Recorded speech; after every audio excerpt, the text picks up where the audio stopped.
तिकडे मात्र जीवाला येतो त्या भास्कर काकांचा फोन. भास्कर काकाने फोन का केला असतो मित्रांनो, तर जीवाला ड्यूस आला.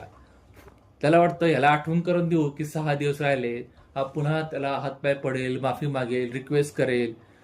पण होतं काय मित्रांनो, जीवा रिड्यात बसला असतो. असं काका म्हणतो, बाबा 7 दिवस दिलेत तुला मी, त्यातला आजचा दिवस गेला, उरले फक्त 6 दिवस.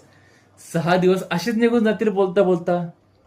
जीव म्हणतो जातील ना, 6 दिवसही जातील, तुझ्या हातात ना ते निवास पण जाईल. हे ऐकल्यानंतर मात्र बासुराका चिडतो.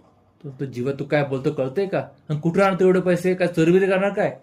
तो म्हणतो चोरीबिरी करायचं आहे मला नाही, तुला आहे चोरट्या म्हाताऱ्या, तू माझी आयडिया चोरली.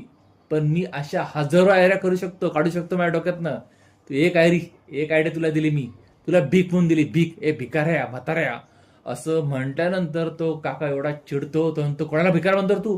तो म्हणतो तुला तुला तो म्हणतो तुला कळतं का रे जीवा, बेअक्कल, डोळे उघडे ठेवून मग काम करतात तुला. अरे तुला कोणी उल्लू बनवत असतं, मी तुला उल्लू बनवलं बघ. तुझ्या कागदावर सही केली ना, तो कागद मी चिटकवला होता वरून, म्हणजे तू वाचलं वेगळं, पण सही करताना वेगळ्या कागदावर सही केली.